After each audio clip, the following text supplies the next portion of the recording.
Hi, my name is Reed Silverne. The name of the show is Fed Pride. The reason it's called Fed Pride is because I'm a federal worker, retired, and proud of it. Today, for me, it's the 23rd of May. For you, it's probably Sunday, the 25th of May, or Tuesday, the 27th. And that's probably when you're watching it. Anything I talk about is going to be obsolete. Probably so obsolete that it'll seem silly that I'm even talking about it.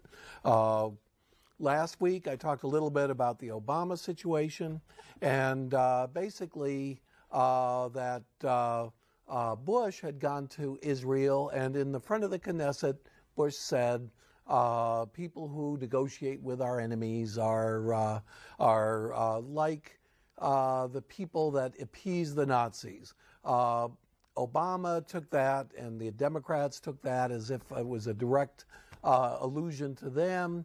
And in the course of my show, what I talked about was that Obama was basically setting himself up for a fall, while it made him look good in front of the anti-war crowd, which is basically his Democratic base. He opened himself in the future to get swift-boated. Basically, what he wants is a president-to-president direct negotiations with the president of Iran, who's kind of a nutcase. So meanwhile, in the course of the next week, maybe he heard me or something like that, Obama went to Florida, and he talked with a Jewish community in Boca Raton, which I think is on this side, but I could be wrong, Florida, and explained to them that he's against negotiating with Hamas, he's against negotiating with Hezbollah, he would negotiate with the Iranians, but only after much preparation, and he's not the kind of guy who's going to go off half-cocked, and he's not a Jimmy Carter. In fact, he even specifically said, I'm not like Jimmy Carter. And Jimmy Carter just really kind of irritated the Jewish community a few months before by meeting with Hamas, basically coming away with nothing, looking like a fool. But so be it. Meanwhile, in Obama's defense, the president of Israel proceeds to announce in a timed announcement with the Syrians and the Turks that he's beginning to negotiate the Golan situation with Syria for final peace talks with Syria. So Syria is, along with Iran and North Korea, part of the original axis of evil. So it looks like Bush, who was criticizing in the Knesset, negotiating with enemies, and then the government of Israel at that time proceeds to announce that they're negotiating with an enemy. Bush is kind of going along with it. Rice came out and said the Palestinian negotiation track is better. But the point is that Obama looks a little bit smarter, and he came up a lot more tougher in his meeting with this Jewish community over there. So we'll see what happens. However, just so that everybody knows, I have a virtual co-host and my media advisor. Her name is Annie Mae, and she told me last week that she was going to put together some focus groups to try to see what kind of talk show host I really am. Try to fix my demographic and my target audience and all that other stuff. Of course, everybody who watches, and I know that there's a few of you out there, knows that I'm just a talk show on a public access channel, and really not that darn important. But let's see what Annie Mae has to say today. See if I can get this. Okay, there we go. And Annie Mae here. Hi, Annie Mae. How you doing? I'm doing pretty good. Well, we took some of your old files. Good. And we ran a focus group. Excellent. And I have a couple questions for you. First of all, What do you think you're doing? What do you mean? Well, let me put it this way. We focus groups among conservatives Yeah, and liberals yeah, and people in between. good. And we did your show where you talked about Obama. Yeah, I was and just talking about how can I say this gently? that. Uh-oh. You don't know who you are. Oh, come on. All of a sudden, you're talking about Obama making a mistake. Yeah. And then you're concerned about his situation. The Republicans may exploit him. Wow. Are you a Republican? Yeah. Or what? Yeah, I am. I'm waiting for an answer. I am a Republican. Anyway, then you say you like Obama's health plan. How Yeah. can you support McCain and Republicans and like Obama's health plan? Well, I'm an independent person. Let me just say, if you're going to be a conservative talk show host, you've got to trash anything Obama says. Well, maybe that's not where You get I'm that? at. Well, Oh, I'm not sure you do. no, I don't. Now, we also focus grouped you among liberals, All right. and you failed miserably there too, Oh, boy. because you say that you support McCain. Well, Now, I do. what is your problem? I have my own ideas. Well, I'm waiting. I have my own ideas. So, you think that you can just talk about anything you want Yeah. just because it's your show? Yeah. Well, I'm telling you something, mister. Okay. You're not ready for prime time yet. Well, I guess not. Anyway, I still like you. Well, thanks. Give me a call. I will. Let's do lunch. All right. Ta-ta. Ta-ta. Okay. Well, that was rough. Doesn't look like I focus grouped very well. Actually, I asked her to do that, so we'll see what happens. I changed my shirt because of her and because of her opinions, so I do listen to her at least a little bit. However, I'm not an arch conservative, and I'm not an arch liberal, so I'm pretty socially liberal, and I think that people need freedoms, and the government shouldn't be their nanny and shouldn't tell them what to do in the bedroom particularly. But on the other hand, I'm very, very strong defense, and that's why I like McCain. So I don't really go along with either side, but I can definitely see that there's no way in the world I could get on Clear Channel or something like that.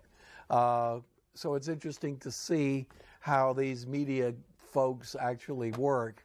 And maybe I should just, I don't know, I'm thinking about just forgetting about it. I'm very, very happy doing my public access TV show and talking about what I want to talk about and placing myself where I really think I am, which is a moderate, neither super conservative or definitely not liberal.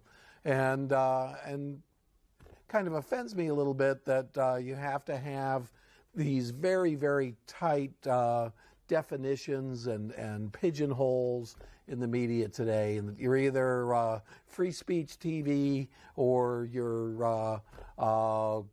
Rush Limbaugh back and all these people that pick out one word that's said by a politician they don't like and then all of a sudden make a federal case out of it. I hope I don't do that. I might, but I don't think so. And, you know, that's definitely what Rush Limbaugh and O'Reilly do. They'll find some one phrase that's said over the period of a week, and they'll just jump all over it and say, oh, that means that he's a radical or so on and so forth. And Oberman on the left does the same thing. He'll pick out one thing that was said by McCain, or not even by McCain, by some preacher that endorsed McCain, and he'll make it look like McCain is a nutcase. And I've followed McCain for a long time, and he's not a nutcase. He has some moderate views. He's not by any means not a Republican. I hope nobody thinks that. But he's taken on high finance, especially with the McCain-Feingold Act, and tried to get their influence out of politics. And he's also has some not very conservative ideas on immigration and some other issues that I do actually agree with. So, you can go down there and you can pigeonhole anybody. I'm sure that Rush Limbaugh, once he gets on the board, because he was attacking McCain left and right, but once it's either him or Obama or him or Clinton, I think Clinton doesn't have a chance at this point, then McCain will be just tearing apart some little phrase that Obama says that, taken out of context, 2 words might not look really super patriotic, or fail to wear a flag pin or something like that. I personally don't like that kind of politics, but that's the way it's played. And if Obama's smart, he won't step into that. And on the other hand, if McCain is smart, and McCain, one of his backers is a preacher named Hagee, who's very, very pro-Israel, but he came out and said a nutty remark that God made the Holocaust to force the Jews into Israel. Stupid thing to say. I'm sure he believes it. McCain canceled or rejected his endorsement of McCain, and McCain and this guy Hagee turned around and canceled his endorsement of McCain back. So it's hard to say what to do, but it's clear that McCain doesn't agree with some crazy things like that. And I'm not sure Obama agrees with everything that Wright said, although Wright, was his preacher, and certainly he sat and listened to a lot of things.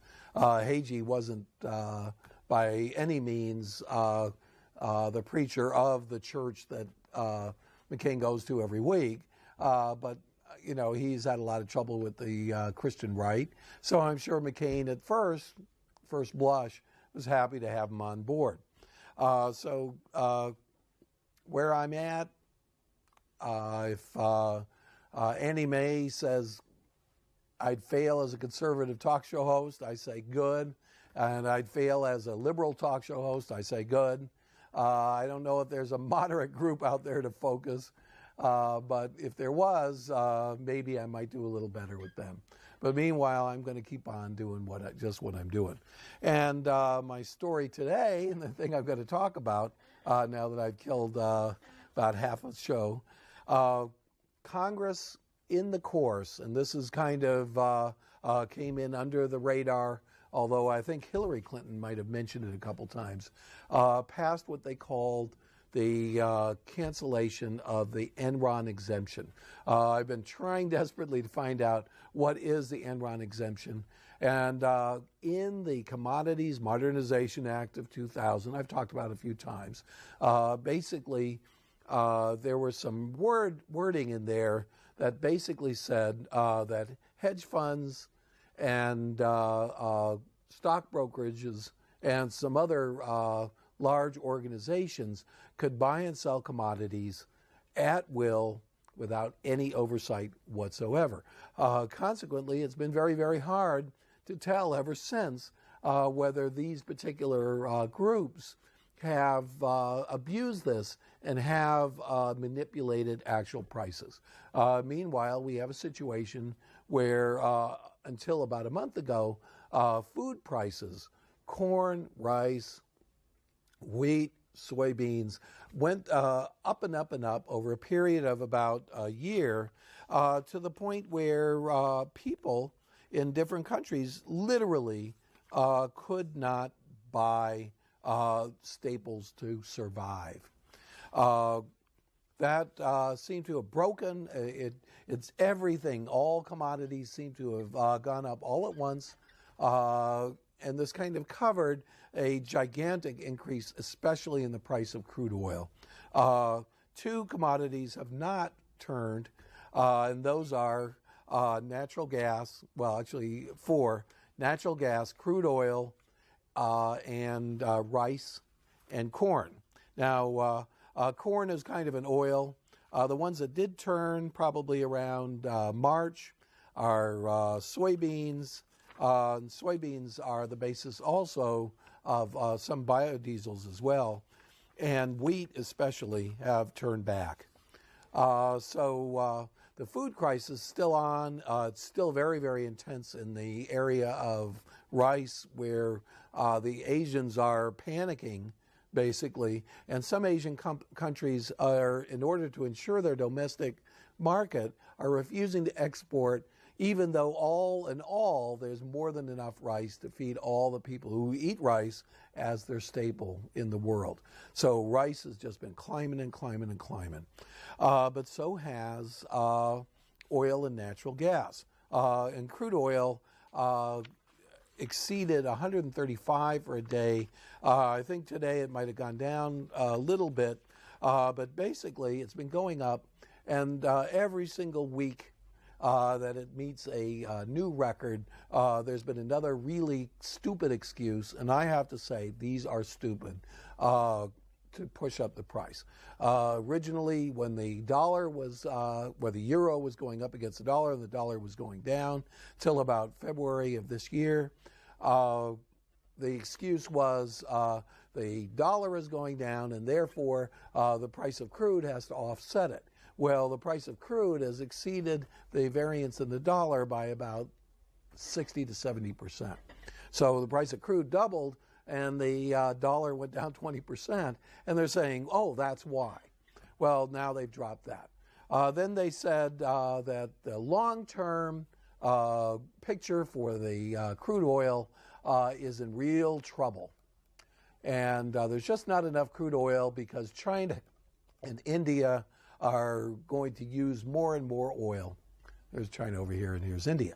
Well, that's become basically a stupid argument because China's economy is very, very much dependent on exports to the United States. United States in the midst of a massive recession, and the prices of Chinese goods has gone up about 6 to 9%. There's about 15% inflation in China proper, and the imports from China are basically going down. So there's no reason at all. The Chinese market is still, of course, expanding at a tremendous rate, but it's not at the same rate that it was before. And the impact on the contracting American market for Chinese imports haven't even come in. So clearly, China is about to go into a recession, and when it does, its demand for oil is going to go down and not up. Then they said, well, there's world demand. World demand is going to go up because the increase in the demand for oil is going up more than 1% per year. Any increase in the demand for oil, and the head of the Department of Energy just repeated that canard today, leads to a 20% increase in oil. Well, that's absolute garbage. The long-term prospect for oil is too much production, not enough demand. Why? Because last year we just passed in the United States, basically the consumer of about 1/4 of the oil in the entire world, a plan to increase our average mileage by 40%. That is going to reduce our demand for gas and for oil in general by 2.5 million barrels a day in the next decade. In actuality, this process has already started. We've actually reduced our imports of crude oil by 300,000 barrels a day from last year already. And some weeks it's 400,000 barrels, some weeks it's 300,000 barrels. And on top of that, the Congress has just canceled out filling the oil reserve, which is crazy to fill at $125 a barrel or $135 a barrel the last couple days. It's just insane to do that. And as of July, the end of this current program, we're not even going to put that 70,000 barrels a day in there. So that will probably come right out of our oil imports and right out of the universal market.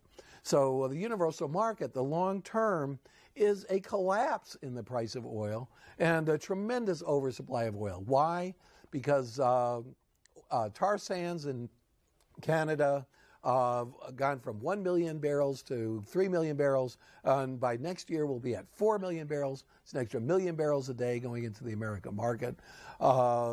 Very, very large discoveries of oil have been found in Mexico and Texas about a year ago. Another year or two to get up online, but when it gets online, that's going to be another 1 or 2 million barrels a day. Another big strike in Brazil. 8 to 10 million barrels, which is going to be 500,000 to 1 million barrels a day. Countries that weren't big producers in the past and are now becoming producers, Sudan, Myanmar, which just had a terrible cyclone and disaster. Basically, there's so much new oil coming on the market, it's ridiculous. So the long-term prospect for the price of oil is reduced demand in the United States, probably reduced demand in Europe as well, to offset any increases in demand in China and India. Meanwhile, China is planning to dump oil completely and to produce fleets of fuel cell cars that basically run on water and electricity. So they're planning to get out of the oil for transportation business within the next decade. So oil is pretty much, let's face it, over. The long-term prospect for oil is a disaster. If Exxon is up a couple 100%, you might keep it for another year or two, but I would sell it short because the long-run prospect is that there's going to be too much oil, not enough demand in 10 or 12 years. Of course, what does that mean for now? Well, what that means is that there are hedge funds, there are sovereign wealth funds, and the oil companies themselves who have every interest to push the price of oil up as long as it can and to keep those profits rolling in. If you see in the future that the price of oil is going to go down, you want to make as much as you possibly can now, especially since this is the patrimony of the Gulf states and of the oil-producing states in general. So they're making a fortune, and I wouldn't be at all surprised, since there is no oversight in the futures market at all, that these sovereign wealth funds aren't just pouring money into the oil market. Now, I don't have oil, but I have natural gas up here, because there was one case. Whoops, that's not right.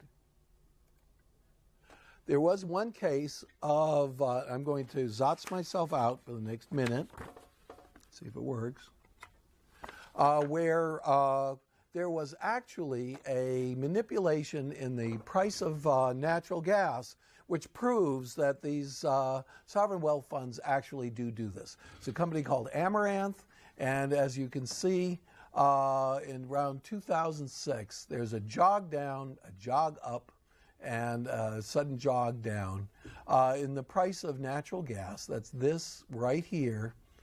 And, oh, actually, no, it's this right here. So you can see that down, down, up, down, right around the year 2006. And what happened then is a company called Amaranth actually bought half of all the natural gas contracts in the world, bought them, sold them short, bought them back, and then the market turned on them. They lost $6 billion, and they are now being investigated by the CFTC, and a guy named Brian Hunter is probably going to go to jail. So that is a problem, and the fact of the matter is there can be manipulation, and there probably is manipulation right now. My name is Reed Silverne. The name of the show is Fed Pride. and I'll see you on Sunday.